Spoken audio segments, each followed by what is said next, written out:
Ce matin, je voudrais vous parler encore de la prière.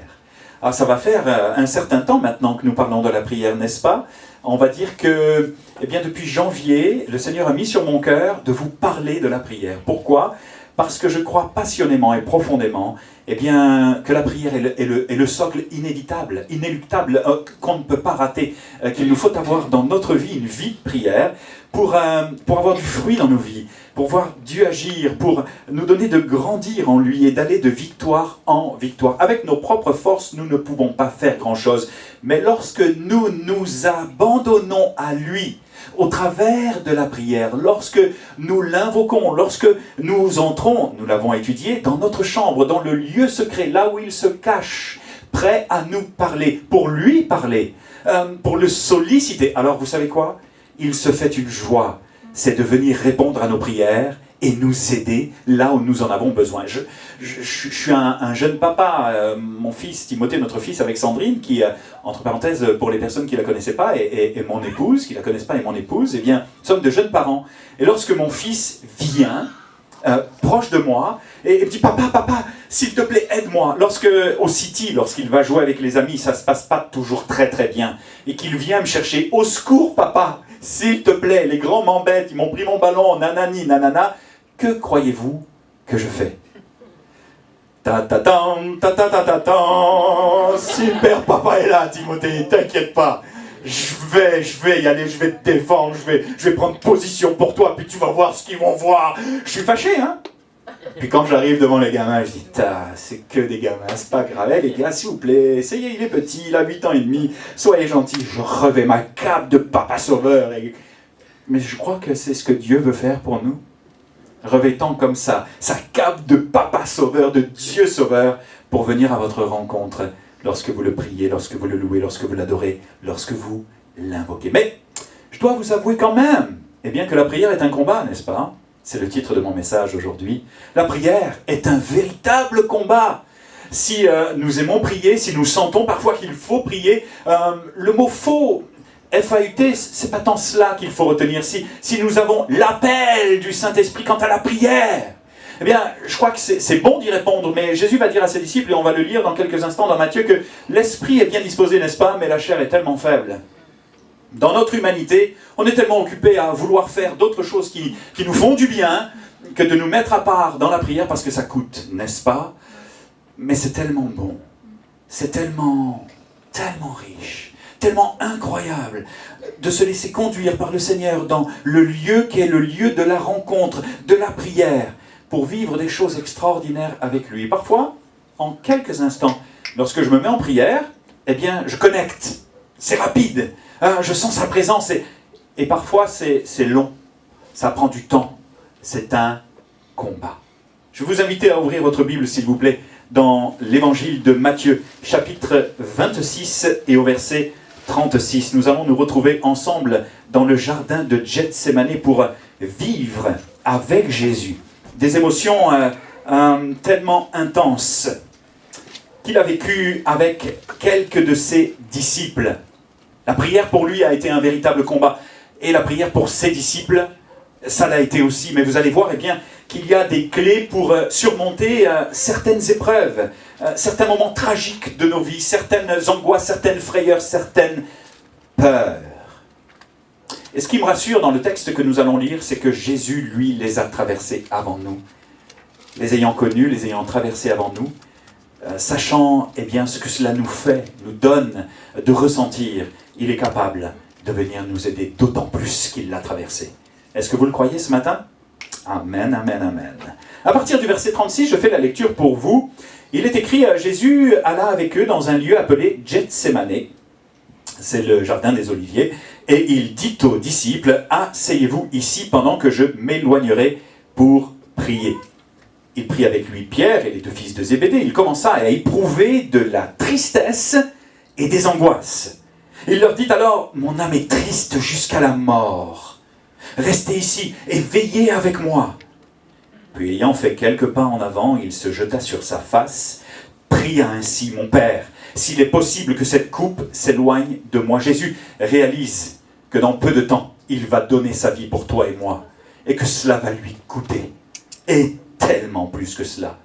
S'il était possible que cette coupe s'éloigne de moi, toutefois non pas ce que je veux, mais ce que tu veux qu'elle, signe d'adoration, eh bien que manifeste Jésus au travers des Écritures et dans ce lieu si incroyable. Il se jette aux pieds du Père et s'abandonne à lui. Toutefois, non pas ce que je veux, mais ce que tu veux. Et il vint vers les disciples qu'il trouva endormis. Et il dit à Pierre, « Vous n'avez donc pu veiller 1 heure avec moi.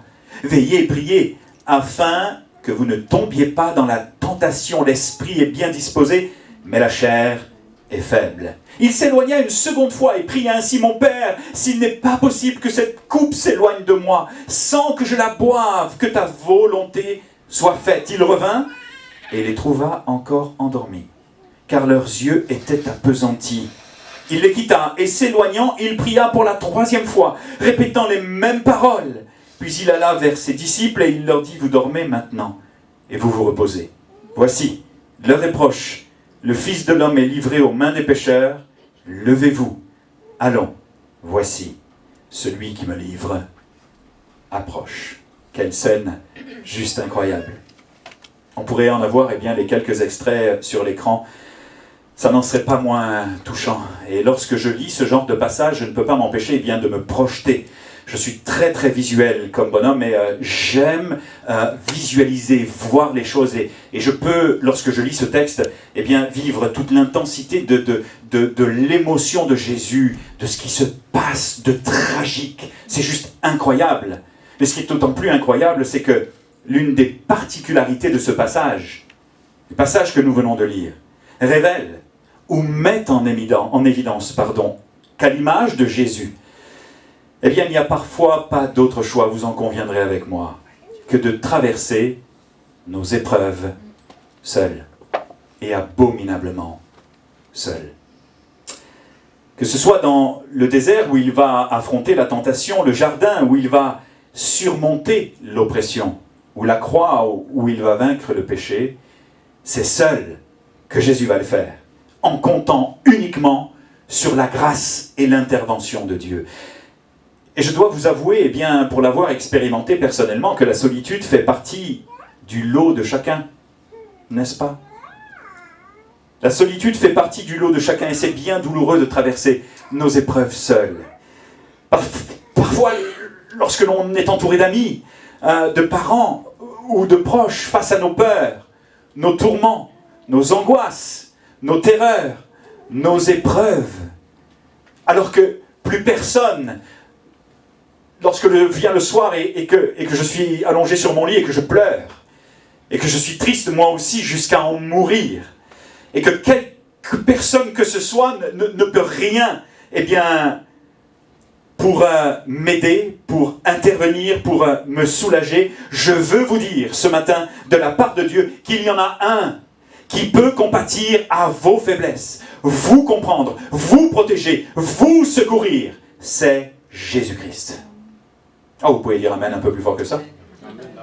Le seul qui puisse compatir à nos faiblesses, nous comprendre, nous protéger et nous secourir, je rajouterai parfaitement, c'est Jésus. En effet, comme nous le mentionne le psaume chapitre 121, verset 2, « Je lève les yeux vers les montagnes. » Et parfois, il faut bien avouer que certaines épreuves peuvent nous paraître comme des montagnes insurmontables. Nous avons l'impression qu'on ne s'en sortira jamais. Et la question peut-être que vous vous êtes déjà posée face à ces montagnes insurmontables, c'est mais que vais-je devenir? Que va-t-il se passer? Comment vais-je faire pour m'en sortir? Voici la réponse. Le secours me vient de l'Éternel, qui a fait les cieux et la terre. Il ne permettra point que ton pied chancelle. Celui qui te garde ne sommeillera point. Voici, il ne sommeille ni ne dort. Celui qui garde Israël. Et tu peux mettre ton prénom, tu peux même te dire celui qui me garde. Pendant le jour, le soleil ne te frappera pas, ni la lune pendant la nuit. L'Éternel est ton ombre à ta main droite. Il gardera ton départ et ton arrivée dès maintenant et à jamais. Tu viens juste d'arriver, peut-être dans la foi chrétienne, tu commences à découvrir Jésus, tu lui parles un petit peu, ose le prier et il semble qu'il se passe quelque chose dans ta vie. C'est un nouveau départ pour toi. Voici la promesse de Dieu pour toi. Il ne permettra pas que ton pied chancelle. Il ne permettra pas qu'il t'arrive des épreuves que tu ne puisses surmonter. Avec lui, tu pourras accomplir de merveilleux exploits parce que tout est possible à celui qui croit et tout est possible à Dieu. Amen. Pardonnez-moi. J'avais été encore dit ce matin, calme-toi. Mais je peux pas. L'Éternel gardera ton départ et ton arrivée dès maintenant et à jamais. Lorsque je vous parle de cela, je suis tellement passionné, tellement motivé, tellement emballé, tellement emballant, tellement encourageant. Mais il faut savoir qu'à un moment donné de ma vie, alors que j'étais au Québec, je me souviens avoir vécu de très forts moments d'oppression, de très forts moments d'angoisse, en raison de l'épreuve que nous vivions avec Sandrine. Je faisais régulièrement des crises de panique si fortes que parfois je croyais littéralement mourir sur place. C'était vraiment terrible. Un soir, alors que je me suis fâché, je m'étais fâché avec mon banquier. Ça faisait des années que nous traversions une épreuve de couple terrible. C'était dur, c'était incessant. Ça faisait presque 10 ans qu'on n'arrivait pas à s'en sortir.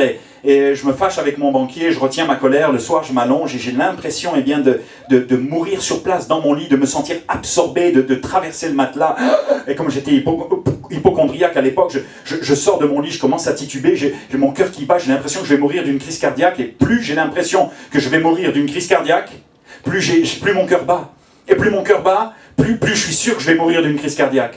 C'est juste incroyable, je suis à terre, le médecin qui vient m'ausculte et me dit simplement que j'ai juste cédé à la panique, que c'est une grosse crise d'angoisse.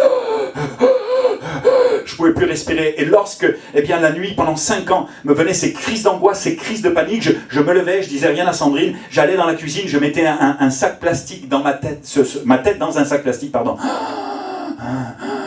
Je promets que c'est vrai, je l'ai vécu. Et je respirais le gaz carbonique qui sortait de ma respiration. On peut prendre le sac et respirer comme ça ou mettre carrément, mais il faut l'enlever la tête après. Hein. Enfin, le sac, parce que ça peut être dangereux. Au bout d'un certain temps, le Seigneur m'a appris à dominer mes angoisses, à les surmonter. Toutes mes frayeurs, tout ce qui se passait dans mon imaginaire, parce que c'était aussi beaucoup le fruit de mon imagination. Il y avait vraiment un combat dans ma vie, dans notre vie, et à un moment donné, il m'a donné de le surmonter et m'en a libéré au bout de 5 ans, 5 années de crise de panique, de crise d'angoisse, d'oppression, de dépression. C'était terrible. Il a vraiment été, je l'ai expérimenté, mon secours dans la détresse. Et bien souvent, je dis, Seigneur, qu'est-ce que je vais devenir ? D'où me viendra le secours ? Le secours m'est venu, comme il peut venir pour toi, de l'Éternel. De manière incroyable, j'ai pu constater qu'il est fidèle, qu'il est bon, qu'il est puissant, mais que la prière est un véritable combat. La prière est un véritable combat. Est-ce que je peux vous dire ce matin, sans perdre la face, en étant tout à fait transparent avec vous, qu'il m'était difficile de prier ne serait-ce que quelques minutes dans cette situation-là? Vous me croyez? C'était quasiment impossible. La pesanteur de l'épreuve, la douleur de l'angoisse, la réalité d'une peur irraisonnée. La réalité, imaginez-vous, d'une peur irraisonnée m'empêchait littéralement de faire face et de combattre avec passion, avec lucidité, en me tenant droit sur mes 2 pieds, mes 2 jambes. En plus de cela, j'étais découragé, totalement épuisé, un peu à l'image de nos disciples, dans le texte qui nous intéresse. Et nous allons pouvoir maintenant le constater un tout petit peu plus profondément. Je reviens maintenant à mon texte. Sentant son heure venir, celle du don de sa vie sur la croix, alors que son âme, imaginez-vous, est triste jusqu'à la mort, en grec, vaincue par la douleur jusqu'à en mourir, imaginez-vous, Jésus va prier.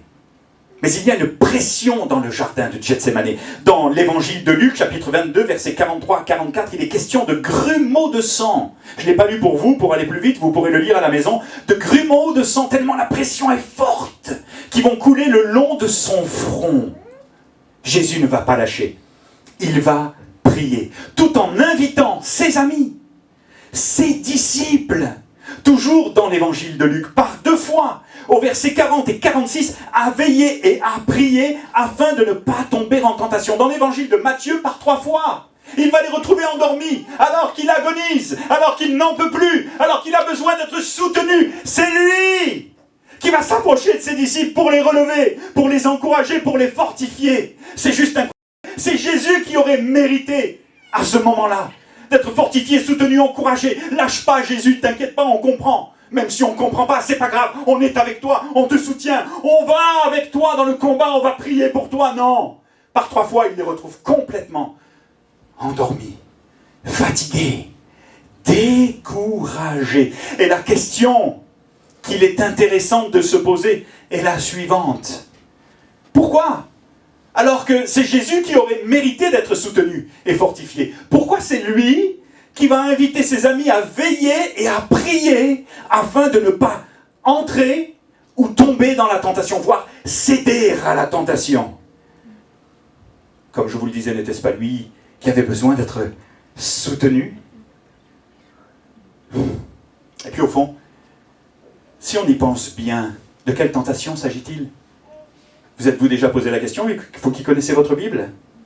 Hey les amis là, hey, vous dormez, mais veillez et priez afin de ne pas tomber dans la tentation, afin de ne pas céder à la tentation.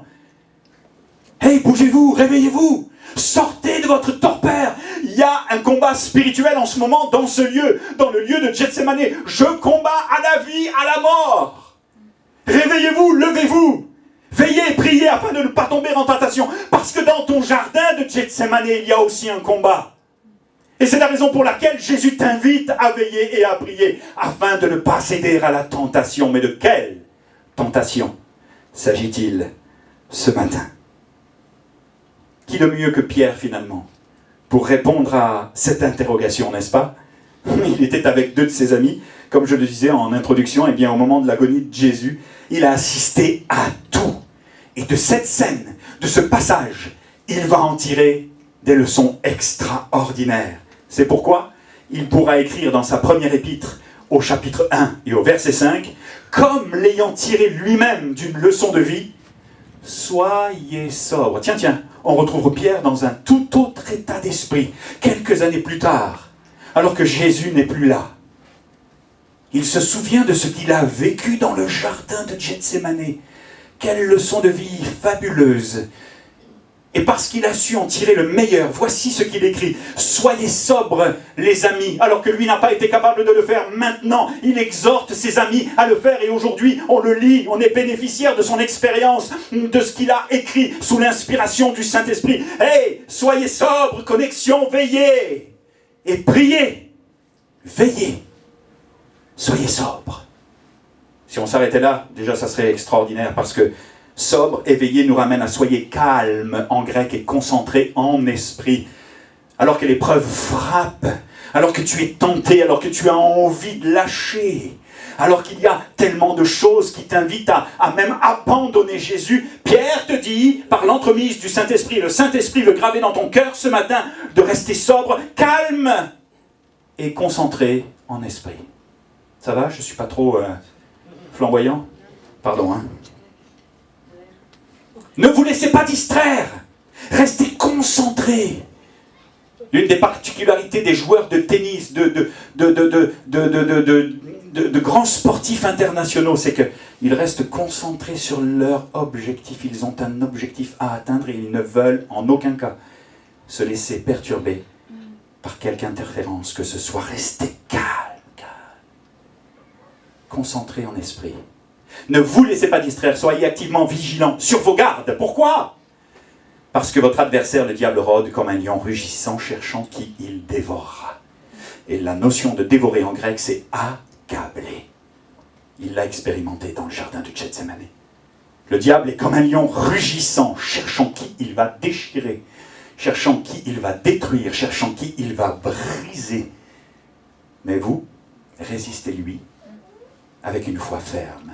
Est-il écrit ensuite, sachant que les mêmes épreuves sont imposés à vos frères qui sont dans le monde, le Dieu de toute grâce qui vous a appelé en Jésus-Christ à sa gloire éternelle, après que vous aurez souffert un peu de temps, et c'est la bonne nouvelle aujourd'hui, après que tu auras souffert un peu de temps, eh bien vous perfectionnera lui-même, vous affermira, vous fortifiera, vous rendra inébranlable.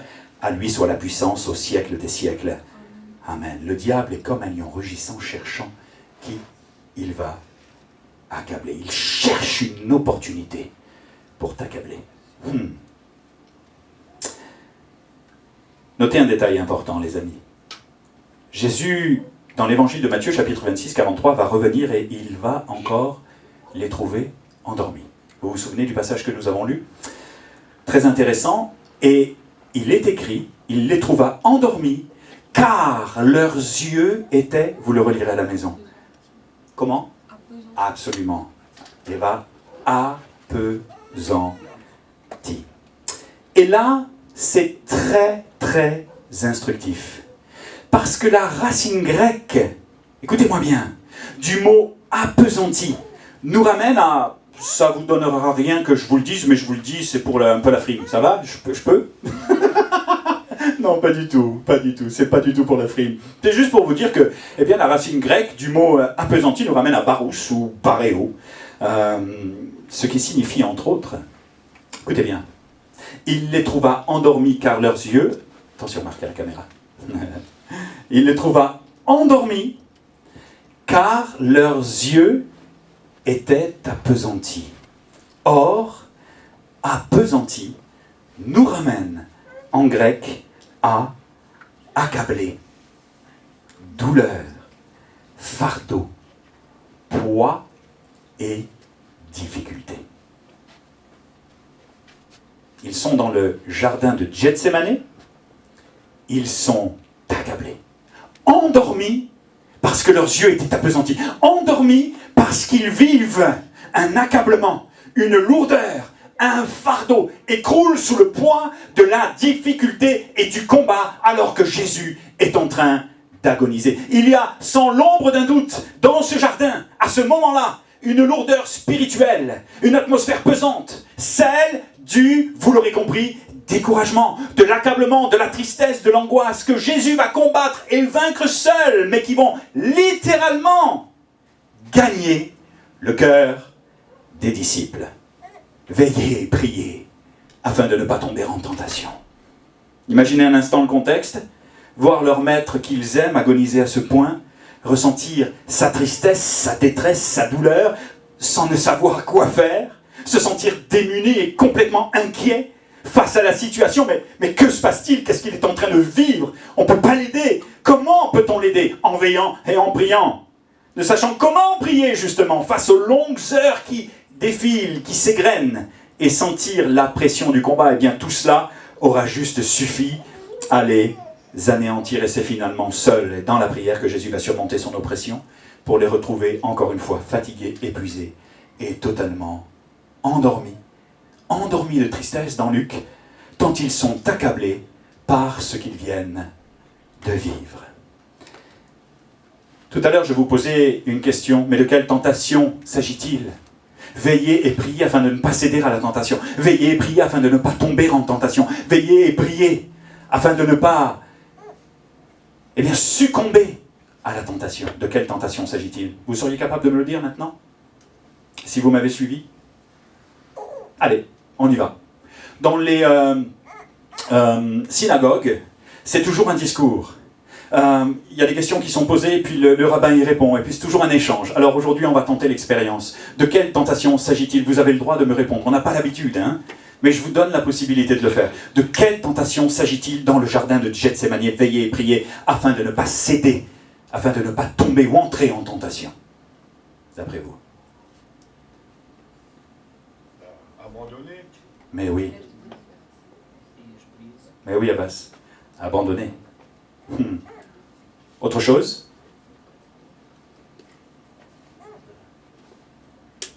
Je crois qu'Abbas a tout dit. On aurait pu dire tellement d'autres choses. Mais effectivement, la tentation d'abandonner. C'est de cette tentation dont Jésus voulait préserver les disciples, qu'ils ne se laissent pas gagner par le découragement.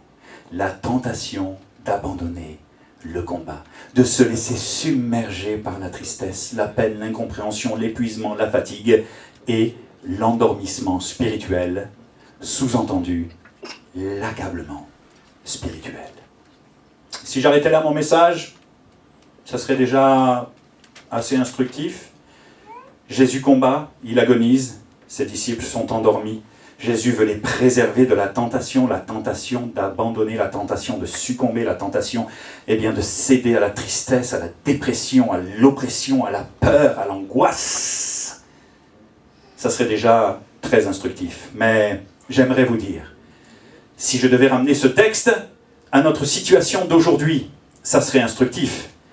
Saviez-vous qu'il y a de plus en plus de chrétiens épuisés? De plus en plus d'hommes et de femmes fatigués de nos jours.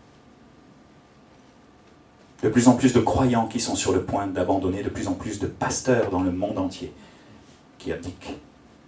De plus en plus d'hommes et de femmes qui renient leur engagement.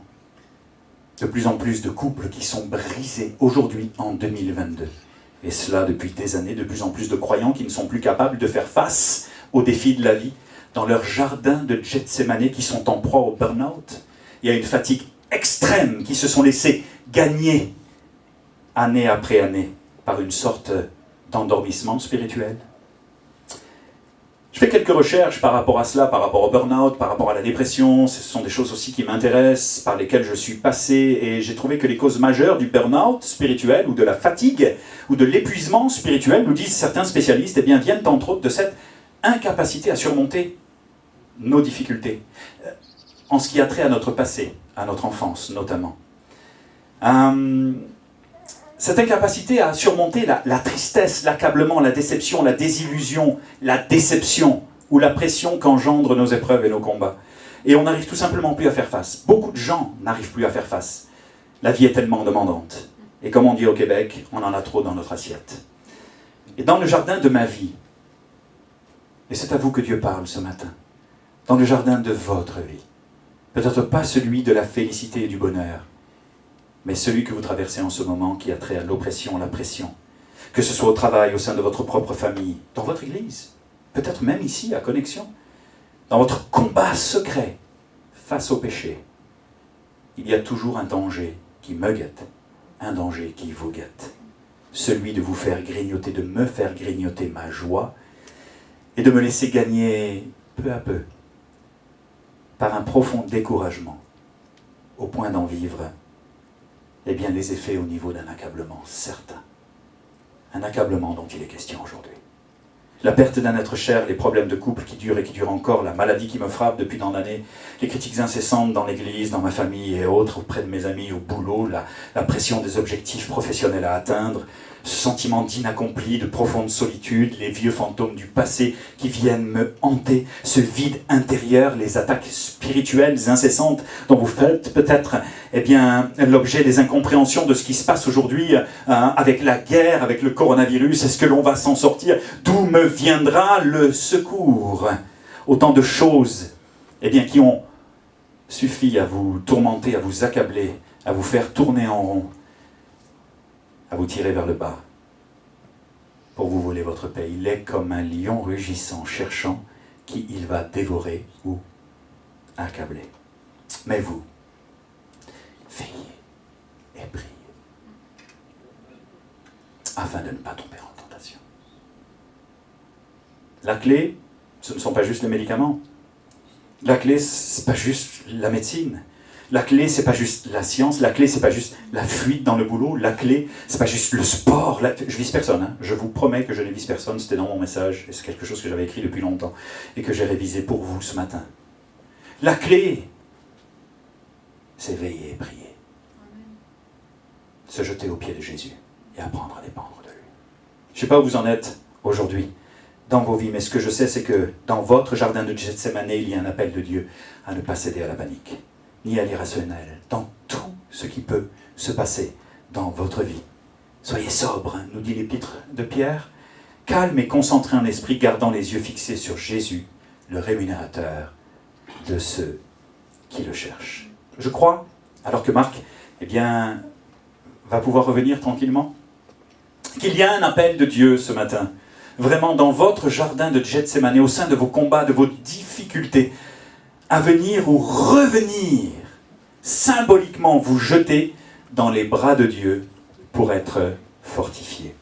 Ésaïe 30,15 nous dit, c'est dans la tranquillité et le repos que sera votre salut, c'est dans le calme et la confiance que sera votre force. Or, le mot tranquillité nous ramène à quelque chose de passionnant à découvrir dans la racine hébraïque cette fois-ci, puisqu'il s'agit de l'Ancien Testament. Le mot tranquillité nous ramène au fait de venir ou de revenir. Une deuxième clé pour toi aujourd'hui. Veillez et priez afin de ne pas céder à la tentation, mais venir ou revenir aux pieds de Jésus, afin qu'il change ta vie, afin qu'il te pardonne, qu'il te sauve, te restaure, te libère, te console, afin qu'il prenne soin de toi, comme il désire le faire, lui-même, te restaurant, te relevant, t'encourageant, et donnant ou redonnant un sens à ta vie. Un appel de Dieu à vous ressaisir pour faire face par la foi à ce qui vous accable aujourd'hui. Résistez avec une foi ferme à celui qui veut vous faire mordre la poussière. Un appel de Dieu à vous confier en lui afin d'être renouvelé dans vos forces et vos pensées. Mais ceux qui se confient, en hébreu, s'attendent à Dieu, espèrent en lui, comptent sur l'Éternel, renouvellent de manière surnaturelle leur force. Nous avons trop l'habitude, je le dis souvent, de regarder nos épreuves à l'horizontale et non à la verticale. Lorsque tu regardes à l'horizontale, tu ne peux pas trouver d'autre solution qu'humaine. Lorsque tu regardes à la verticale, tu peux entrevoir une espérance divine. Et au-delà de tes propres forces, Dieu est capable de faire des choses incroyables pour toi. Saisis-le, crois-le. Confie-toi en lui.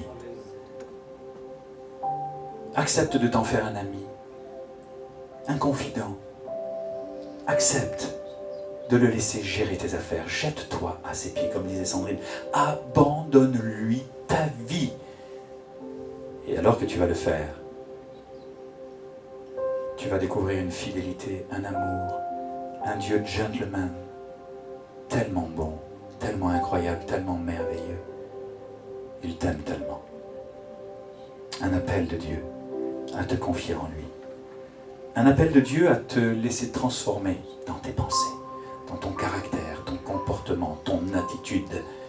Il y a 3 choses qui sont les piliers de l'Église Connexion. Attitude,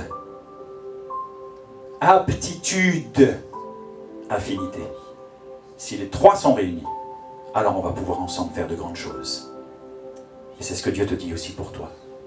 Tu as peut-être les aptitudes, les affinités, mais pas l'attitude. Il te manque quelque chose. Laisse le Seigneur renouveler ton cœur, te bénir, te transformer, te guérir, te consoler. Et faire avec toi ce que tu n'es pas capable de faire par tes propres forces. Tu as peut-être l'attitude, mais tu n'as pas l'aptitude. Compte sur lui. Et tu vas voir, il va te rendre capable, surnaturellement, divinement. Tu cherches quoi faire dans ta vie? Eh bien, veille et prie. Il va te le révéler. Sois à l'écoute du Saint-Esprit. Il a des rêves et des projets pour toi extraordinaires. Tu n'as pas encore les affinités? Eh bien, il va suffire de les développer dans l'Église, qu'ensemble nous apprenions à nous aimer, à nous encourager, à nous fortifier, à nous élever, à nous tirer vers le haut. C'est une autre devise de l'Église Connexion. Tirons-nous tous vers le haut. Regardons à Jésus. Et laissons-le faire. Laissons-le faire, c'est ça. Laissons-le faire. Et comme l'a dit Jésus à ses disciples en Matthieu, vous savez, l'esprit est bien disposé, mais la chair est faible. C'est pas toujours facile, j'en conviens. Et je suis, dans ce message qui se termine, eh bien, forcé de vous dire que c'est pas toujours facile. La prière est un combat. Cela faisait 10 années que nous étions chrétiens avec Sandrine et que nous traversions notre jardin de Gethsémane. Et je peux vous prêcher ça parce que j'en ai tiré moi aussi des leçons. Des leçons de mon épreuve, des leçons de mon brisement, des leçons de ma vie misérable que le Seigneur a relevée et transformée. À un point tel que vous m'auriez connu à l'époque, vous n'auriez pas mis 1 euro sur ma vie. Nous étions brisés et nous sommes restaurés, relevés. Il y a un sens à notre destinée aujourd'hui. Lorsque j'ai tapé du poing sur la table pour demander le divorce à Sandrine, il y a quelques années, c'était en 2003, eh bien je dois vous avouer que j'étais loin de tout ce dont je vous parle ce matin. La pression était tellement dure, j'étais tellement oppressé, tellement angoissé, tellement plein de colère, que j'ai succombé à la tentation d'abandonner, de lâcher. J'ai demandé à Sandrine que tout ça, ça s'arrête et finalement, le Seigneur nous a récupérés au dernier moment, au bon moment. Sandrine s'est humiliée, je me suis humilié et Dieu a fait bien, quelque chose d'extraordinaire. En une année, il nous a rendu ce que 10 années avaient tenté de nous voler. Le diable est comme un lion rugissant cherchant qui il va accabler. Elle l'a expérimenté à ses dépens. Je l'ai expérimenté à mes dépens. Mais aujourd'hui, je suis capable de vous dire qu'il est vivant, réellement ressuscité, qu'il a pris soin de nous de la meilleure manière qui soit. Et qu'aujourd'hui, malgré les difficultés, parce qu'il y en a encore, malgré les défis, malgré les moments de Gethsémane encore où il y a comme de la pression, des difficultés à surmonter, parce que ce n'est pas toujours facile la vie chrétienne. Attention, je ne veux pas vous vendre un évangile à l'eau de rose. Je ne veux pas vous dire qu'en venant à Jésus, ça va être wouh, juste extraordinaire. Mais oui, ça va être extraordinaire, mais pas juste extraordinaire. Il va y avoir des combats, il va y avoir des luttes, il va y avoir des moments de déception, des moments de brisement, des moments de déchirement. Mais si tu veilles et si tu pries, alors Jésus va faire quelque chose pour toi. De manière incroyable, miraculeuse. Alors que tu vas apprendre à dépendre de lui, il va te donner de sortir de l'épreuve avec tellement de force renouvelée, de pensée renouvelée, d'encouragement, et il va te sauver. Parce que lui seul est capable de le faire. Et ce qui est extraordinaire, c'est que j'ai appris dans mon épreuve à ne plus regarder aux hommes. Vous savez ce que je faisais alors que nous étions au bord du précipice, au bord du gouffre, et que c'était tellement dur. Je cherchais à tous les prophètes, s'il n'y avait pas une parole pour moi, afin que je sois encouragé. Et que je puisse comprendre et connaître le chemin pour m'en sortir. Seigneur, s'il te plaît.